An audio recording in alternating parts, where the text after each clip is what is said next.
Les potentats néocolonisateurs Tshisekedi a offert aux Congolais et au monde médusé un discours d'auto-sublimation traductrice de son hallucination comme les sauveurs historiques de la RDC. La thèse principale de cette prose égocentrique est que lui, Tshisekedi, serait le messie politique de la RDC. C'est un mythe burlesque. Cette discursivité farceuse ne peut occulter la réalité historique granitique de M. Tshisekedi comme responsable politique de la cannibalisation de plus de 2 milliards de dollars américains en divers programmes présidentiels dont il n'a pas rendu compte dans ses speeches. Également comme autorité morale de la mafiotisation de l'État dans le rame ayant dérobé plus de 255 millions de dollars américains des citoyens congolais et aussi comme auteur de la trahison de la nation par l'appel aux Ougandais pour occuper les territoires de Béni aux fins de prédation de produits miniers stratégiques et agricoles. Les éventuelles réalisations de M. Tshisekedi se noient dans la gravité de ses forfaits politiques historiques. 3 décèlements de approximations fallacieuses de ces discours que seuls les fanatiques peuvent ingurgiter avec allégresse sont captables dans ce discours propagandiste. Primo, le président s'est livré à une maladroite justification de ses 107 voyages irrationnels ayant coûté au pays plus de 300 millions de dollars américains en parlant de la relance de la diplomatie de la RDC.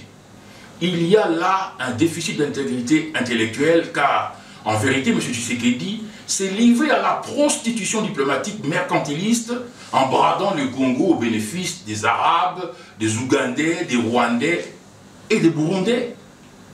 Secondo, l'autocrate Tshisekedi s'est tarde d'avoir relancé la coopération avec les FMI qui auraient apporté 4 milliards de dollars américains à la RDC.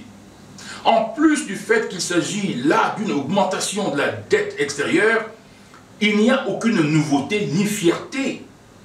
Sans aucune coopération avec les FMI de 2013 à 2014, la RDC avait réalisé les meilleurs taux de croissance économique de plus de 9,4% avec des recettes de près de 6 milliards de dollars américains. Tertio, le régime Tshilé-Gelou n'a conçu ni implémenté aucune ingénieuse réforme ni procédurale, ni structurelle, ni systémique dans aucun secteur.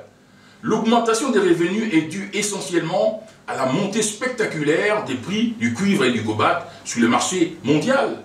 Même l'état de droit s'est vidé de son sens avec la libération de plusieurs personnes déjà condamnées, même en appel. Tous les projets routiers et hydroélectriques que M. Tshisekedi a cités et a promis avaient été conçus, certains même finalisés, sous les régimes passés. La faiblesse du pilotage des projets est imputable à M. Tshisekedi lui-même, dont la présidence constitue un affaissant et paralysant gouvernement parallèle. En plus, le projet ne décolle pas à cause de leur mercantilisation par les conseillers du potentat Tshisekedi. Où en est-on avec le projet de l'aéroport ultramoderne de Djili et Inga 3? M. Tshisekedi nous a offert une récitation collégienne dénuée des repères idéologiques et du sens de projection développementale d'État.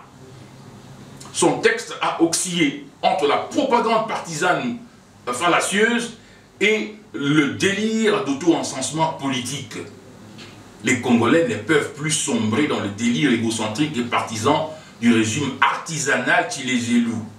Il faut absolument que l'armée s'élève et agisse comme les remparts de la Constitution et que le Congolais patriote de tous les bords se mobilise pour l'application de l'article 64 de la Constitution afin de libérer la RDC de la monocratie léopoldienne de M. Tshisekedi pour la réalisation du développement accéléré de la nation.